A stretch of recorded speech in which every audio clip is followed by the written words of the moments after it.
Òjó Ṣẹ̀pẹ̀tẹ́rì ẹ bá mi pé Lọlá Àlàó àbí kí ni wèrè yẹn ń jẹ́ Agbórajẹ̀bí Jésù tó wà ní Canada ẹ bá mi pé yẹn náà kẹ́jẹ̀ bá mi pé Ọpẹ́yẹmí Ayéọlá ẹ bá mi pé gbogbo wá síbí báyìí mo fẹ́ bá wọn sọ̀rọ̀. ẹ̀yin èèyàn wa Bukky Jesse ti ṣépè fún arábìnrin tí a mọ̀ sí Lọlá Àlàó pẹ̀lú arábìnrin tí a tún mọ̀ sí Ìyábọ̀ Òjó àti Ọpẹ́yẹmí Ayéọlá. Àwọn mẹ́tẹ̀ẹ̀ta yìí ni arábìnrin yìí ó ṣépè ńláńlá fún nínú fídíò tí ẹ̀ ń wò yìí. ẹ̀yin èèyàn wa ọ̀pọ̀rọ̀ kágbọ̀n ẹ jẹ́ ká gbọ́ fídíò náà títí dé ìparí torí wípé ọ̀rọ̀ pọ̀ nínú ìwé kọ́bọ̀. Are we good to go? Yeah. Now, mo rí àwọn kọ̀ọ̀kan lórí line. Ṣé rí bí ṣe wáyé? Àyà ni mo ń fọwọ́ gbá kò ń ṣọyàn. Ṣé rí bí ṣe wáyé? Àìtẹ́yìn kálà ń fọwọ́ bò. Èyí àkàkà tán ìjà ló ń dálẹ̀. Nǹkan tí mo kórìíra jù láyé mi ni hypocrisy. Mo kórìíra hypocrisy kan. Máa sọ tó bá jẹ́ ẹbí mi ló jẹ̀bi máa da ẹjọ́ bẹjọ́ ṣe jẹ́ àwọn tó mọ̀ mi máa sọ fún yín mi kì í ṣọ̀rẹ́ ká má bára wa sòtọ̀ ọ̀. olórí burúkú Lọlá Àlàó àti Ọpẹ́yẹmí Ayéọlá I'm so disappointed in you kò bá má jẹ́wọ́ because I saw you always updating for Mohbad to get justice. ẹ yẹ ká bẹ̀rẹ̀ láti bẹ̀rẹ̀ when Mohbad cry everybody came out. ẹ má bínú o mo lọ síbi kan ni àwọn èèyàn bọ́ta wọn ní Mohbad pa ẹ́ mi ní bọ́ yín Ìyábọ̀ Òjó that week before kí Mohbad tó kú òun àti bàbá jẹ́gẹ́jẹ́gẹ́ wọ́n gbé Mohbad lọ sí London ẹ bá mi mú dání Mohbad bá wọn sọ̀rọ̀ ń bẹ̀ unfortunately Mohbad ò bá wọn sọ nǹkan kan wọ́n make up story pé Mohbad told us a lot of things, just to establish pé àwọn Naira Marley fìyà jẹ ẹ má bá mi kọ̀ǹkọ̀ bí ṣe sọ yẹn. Because tí Mohbad bá bá wọn sọ̀rọ̀ ni, abẹ́gbọ́n mi, dèní ìwọ̀n sọ nǹkan tí Mohbad sọ fún wọn. Mohbad told us a lot of things. Ẹ̀rù bá ń bá Mohbad ní London, báwo lèèyàn ṣe wà ní London tó máa bẹ̀rù. Nàìjíríà gan tó wà kò bẹ̀rù, ó ń lọ sí show káàkiri. Ó wá ní London ó wá ń bẹ̀rù Pọ̀lú and Ìyábọ̀ Òjó make it make sense but kí lẹ́yìn tó ṣe parọ́ pé Mohbad sọ fáwọn pẹ́rù ń bá òun pọ́ fẹ́ pa òun ẹ̀mọ̀ kọ́ tó ṣe parọ́ yẹn láti fi sọ́pọ́tì plan Ìyábọ̀ Òjó láti wá distract wa. Am I making sense? Ẹ mú yẹn sọ́wọ́ tún yín.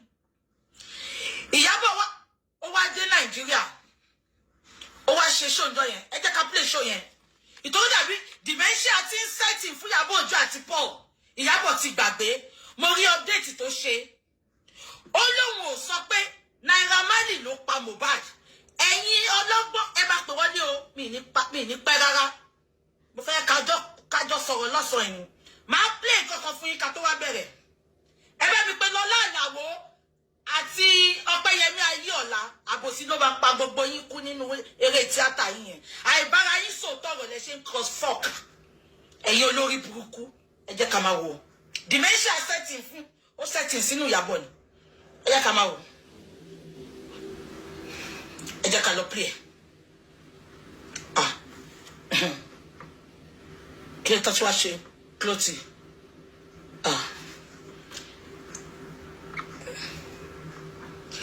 Ṣọlá 903 kò ní ikú ló máa pàyà ẹ onígèlè sọnù olórí burúkú òṣìṣẹ́ òyà ni àbọ̀sọ fẹ́ pé táàtì Ṣẹ̀pẹ̀tẹ́rì lélẹ̀ ẹ̀ ní kúre bọ́ńbọ̀ ẹ jẹ́ kí n pè fún un bọ̀ kí ló ṣe YouTube tó close down yeah.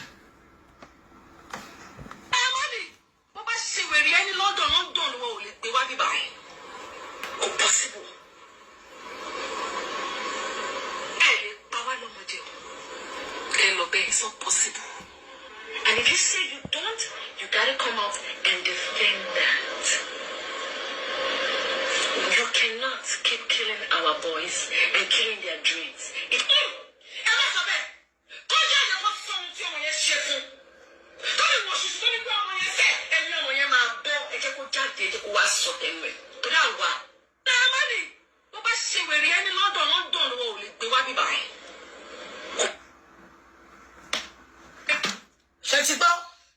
Now I just can't be láti bẹ̀rẹ̀. Ẹ má bínú, ìmọ̀ kan tó ṣe YouTube tó crash. Yeah. Ṣé gbogbo yín ti gbọ́? Ẹ bá mi pè Lọlá Àlàó àti Ayéọlá. Ẹ bá mi pè wọ́n, àwọn ọmọ kọ́kọ́ fẹ́ address. Ìgbà tí Mohbad kú, Ìyábọ̀ Òjó bọ́tà, ṣé ń gbọ́ mi? Ó ní Naira Marley ló pa Mohbad. Àbọ̀ nǹkan ló sọ yẹn. Ó ní Naira Marley ló pa Mohbad. Kí ló tó fi sọ pé Naira Marley ló pa Mohbad? Because òun àti Naira Marley ń jà. Tẹ́ bá lọ àwọn previous videos mi, ẹ rí pé mo ti sọ gbogbo story ń bẹ̀ tẹ́lẹ̀. Mi mọ Naira Marley rí, mi bá Naira Marley sọ̀rọ̀ rí. Ṣé ń gbọ́ mi? Mi bá Naira Marley sọ̀rọ̀ rí lálẹ́ mi. But èmi jẹ́ nìkan, mo ní làákàyè gan. Mo kì í jẹ́ kí social media direct mi. Mi ní sọ pé torí ọ̀kan jẹ́ favourite mi kí n lọ support. I don't do it. Ẹni tó bá mọ̀ mí á sọ fún yín.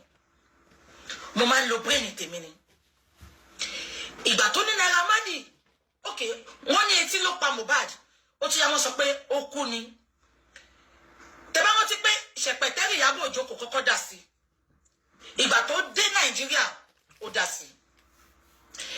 Òun ni show tó kọ́kọ́ ṣe yẹn tó ní Naira Marley ló pa. Now, ọwọ́ ní Naira Marley ló pa. Wọ́n lọ fún rally. Wọ́n gbé placard gbogbo wọn. Wọ́n lọ ṣe candlelight. Àbí kí ló ṣe ń jọ yẹn candlelight. Ẹ má gbọ́ mi o. Àwọn èèyàn wá sọ pé okay, ó possible kó jẹ́ pé Àṣànà parọ́ fún Ìyábọ̀ ni. Ibi tí mo lọ gangan nìyí. Ẹ jẹ́ ká gbà pé Àṣànà parọ́ fún Ìyábọ̀. Ọpẹ́yẹmí Ayéọlá àti Lọlá Àlàó ẹ bọ́ síbí báyìí o.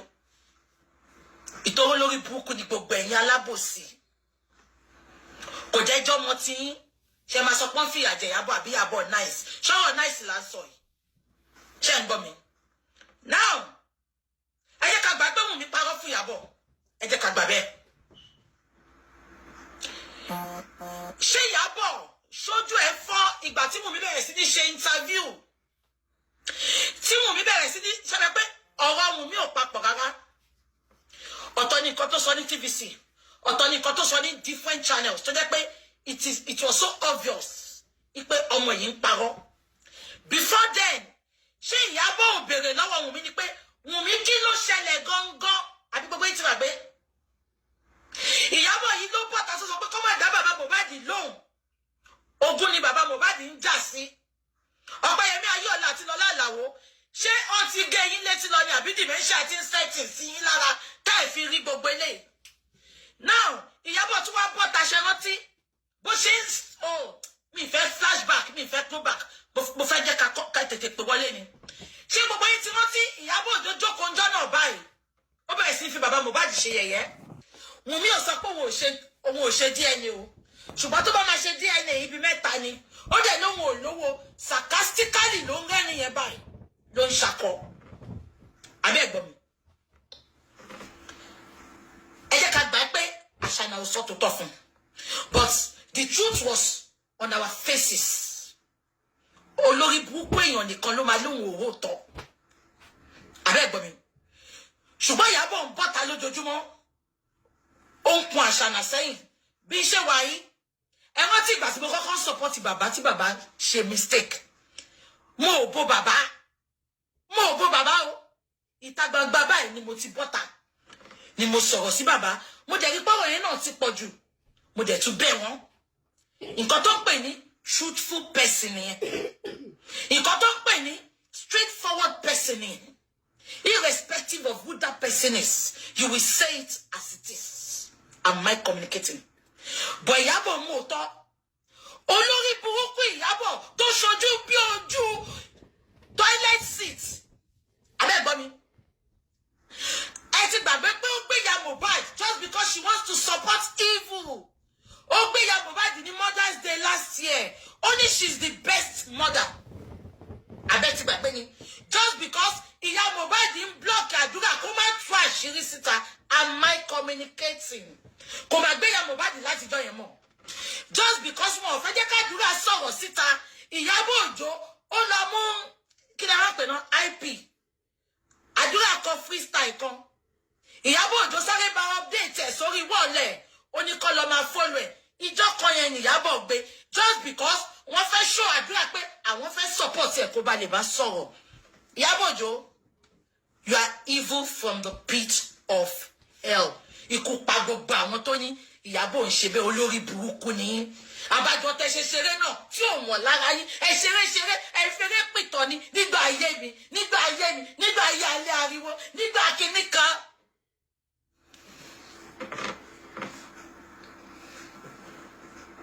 Àbẹ́ gbọ́ mi. O tún wá ṣe títí. Ọmọ ẹgbẹ́ ṣànà ló pa Mohbad. O lè sọ pé mọ̀ náà. Royalty Mohbad ló ń dúró dè náà. Percentage tá ṣànà ló ń fẹ́ fún ẹ ló ń dúró dè náà. Wọ́n tún ṣé gbogbo mo yìí máa wá play video Ṣadé o. Ẹ máa tó pè wọlé. Ṣadé, Aunty Ṣadé, God bless you. Gbogbo èbú tí mo ti bú yín. Aunty Ṣadé àbúrò ìyá Mohbad. Ẹ má bínú mọ́. Aunty Ṣadé sọ pé Àṣàdá mú fóònù. Ìyá Mohbad mú fóònù yẹn padà. Ṣé wọ́n ti mo sọ̀rọ̀ fóònù yẹn fún yín ṣé wọ́n ti? Ìyábọ̀ Òjó dìídì pé ìyá Mohbad. Ó ní kó dá fóònù yẹn padà fún Wùnmí. Ìyábọ̀ Òjó, ó lè wá challenge mi lọ bá àwọn olórí burúkú mouthpiece yẹn. Àwọn tó máa ṣọ́kú. Àwọn tó yẹ pé ikú wọn ajá ló máa jẹ́ gbẹ̀yìn. Lọ bá wọn kọ́ jáde. Kó wá sọ pé ò sọ bẹ́ẹ̀. Ó pè ìyá Mohbad. Ó ní kó dá fóònù yẹn padà fáṣànà. Ṣèbọn láti Fọláṣadé sọ lẹ́nu tó sọ pé Àṣànà ń bá wọn jà ìtorí fóònù. Ìyábọ̀ tún sọ̀rọ̀ o. Ṣẹ́rí Ìyábọ̀ ẹ jẹ́ kí n sọ wá ìfún yín. Tó bá ti ń báyàn jà ṣe ń gbọ́ mi. Ó máa wá Ìyábọ̀ is a gang fighter. Ṣe ń gbọ́ mi. Ó máa ń gang fight gan. Ó máa ń gang fight gan. Kí ni reason tó ṣe pọ́n Àṣànà sẹ́yìn tó yẹn? Because ó fẹ́ bá wa jà. Am I communicating? Ìtòkó fẹ́ bá wa jà. Olóò support Àṣànà. Gbogbo ibi tó ti ń gbé bàbá Mohbad ṣe pé wàá join. Ibi tó ti wàá join page tó ti ń gbé bàbá Mohbad ṣe pé lórí TikTok. Wàá máa rẹ́rìn-ín. Ẹ máa bú bàbá yẹn. Olóò support Àṣànà. Ó mọ bó ṣe rubbish bàbá yẹn ni. Ó ṣe chat ńjọ́ kan. Over 6,000 people ń wẹ̀. Oni ogun ni bàbá yẹn wà after Àṣànà. Ó wá sọ pé ó mọ̀ ẹ bá mi dìyẹn mú o. Olórí burúkú ẹ Ìyábọ̀ Òjó mo fẹ́ padà sẹ́yìn ni. Àṣé Ìyábọ̀ ẹ jẹ́ kí n sọ kó tó ṣẹlẹ̀ fún yín. Ìyábọ̀ mọ̀ ṣé ń gbọ́. Ó mọ̀ lọ sọ pé Naira Marley ló pa Mohbad. Ìtorí pé ó ti ń bàjà tipẹ́tipẹ́. Personal vendetta ló lò ń bẹ̀ yẹn. Tí àwa ò mọ̀. Mo ń sọ fún yín gbígbà tó ń sọ pé Naira Marley gan. Èmi kàn sọ pé because orí tèmi pé.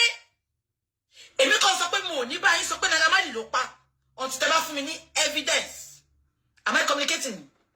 Because ó fẹ́ gba ẹ̀san lára Naira Marley ni. VDM tó try láti bá wọn jà ń gbà yẹn pé irọ́ lẹ pa ẹ jẹ́ ká wo àwọn tó wà nulẹ̀ wọ́n sáré lọ gbé wòwò VDM síta wọ́n fẹ́ fi pa lẹ́nu mọ́. Am I communicating? Now kí ló dé tó jẹ́ pé Ìyábọ̀ Òjó ó sáré lọ bẹ VDM ó ti rí pàṣírí ti fẹ́ tú ni.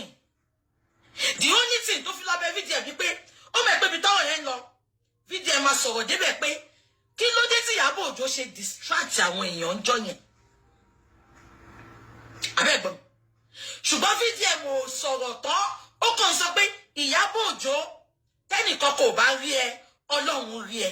Tẹ́nìkan kò bá rí ẹ, Ọlọ́run rí ẹ. Tẹ́nìkan kò bá rí ẹ, ó sọ tó ẹ̀mẹ́fà. Ìyábọ̀ Òjó won't betray you. The fact pé o mọ òótọ́ o dẹ̀ dákẹ́. Ọlọ́run á fìyà ìjẹ́. Àti gbogbo àwọn tó sọ pé Ìyábọ̀ is going through a lot. Ṣó lórí burúkú nìyí ni.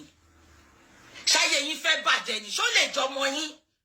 Ṣó lè jọmọ yín cannot go through a lot? Àbó lè jọmọ yín lọ́pa. Kéèyàn kọ́ máa cover up fún ẹni tó pa ọmọ yín yẹn olórí burúkú. Now that is not the bone of contention. Ó ti rí pé ilẹ̀kẹ̀ má já sílé má já sóde. Ibì kan ló máa já sí. Olórí burúkú ó wá sọ pé lé jó. Ó jóná kò kú, ó ní lé jó. Adafẹ́yìn Nigerians. Inú mi dùn pé gbogbo yín ẹ ti ń rí òótọ́. Ilé òjò. I'm telling you all pé ilé kankan òjò. Ìgbà tí ilé Messi jó, àríbi tó ti jó Messi bọ́ta ó sọ nǹkan tó jó ilé fún wa. Gbogbo ilé Messi jó délẹ̀ ni.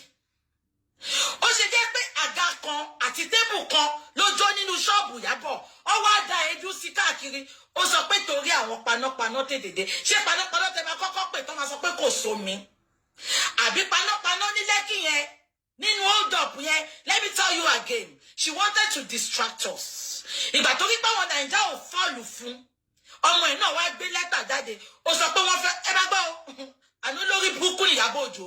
Bí yóò fi pa àwa èmi yìí bí yóò fi pé àwọn olórí burúkú followers tó ń follow ẹ, àwọn illiterate, àwọn ọmọ máa ṣàǹfààní, àwọn àṣànà.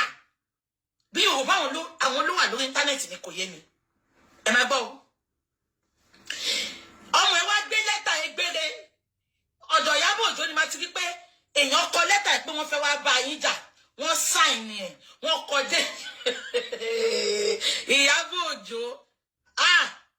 Ìyábọ̀ Òjó. Àbájọ náà. Ẹ jẹ́ ká máa sọ lọ. Ó rí páwọn èèyàn ò kó ilé tó jó jẹ. Ọmọ ìbájú lẹ́tà. Ó ní láti mail lọ tí ń threaten òun. Ẹ máa gbọ́ o. Ẹni tó ń threaten yín kò mọ́lé yín. Ẹni tó ń threaten yín kò mọ́ bí tẹ́ ti ṣàwọn wedding.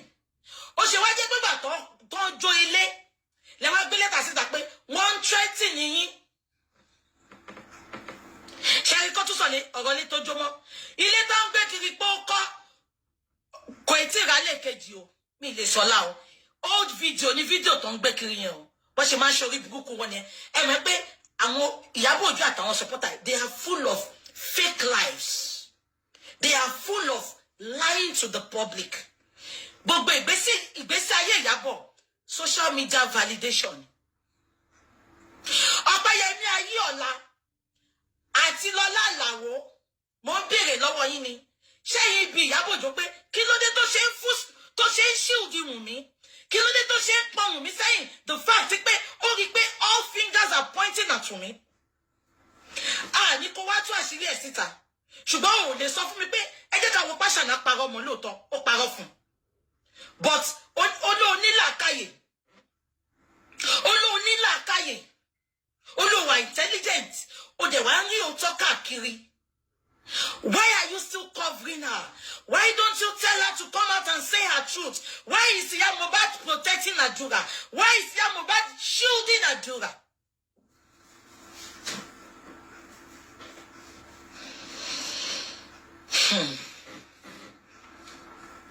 Ìyábọ̀, jẹ́ kí gbogbo àwọn olórí burúkú yẹ̀yẹ́ Britty kan update fún ẹ, kan máa celebrate ẹ. It doesn't cover the truth. Ìwọ ló dá justice ìrú fún wa. Now, bó ṣe rí pé òun distract wa sọ́dọ̀ Naira Marley torí pé àgbà ó wá yọwọ́. Ṣé mo kọ́ tó ṣe yọwọ́ yẹn? Because game tó play ipe ká dálé Naira Marley lórí, ó rí pé kò work. Ó dẹ̀ rí pé kò no go area again. VDM ń frustrate wọn. Ó wá ní mi ìkúkú dá sí mọ́. Because ibi tó fojú sí Ṣẹpẹtẹ́rì ọ̀nà ògbàbẹ̀. You are evil from the pit of hell. Mo kórìíra ìjú ìgbẹ́ lọ. Ìkànnì ẹ̀.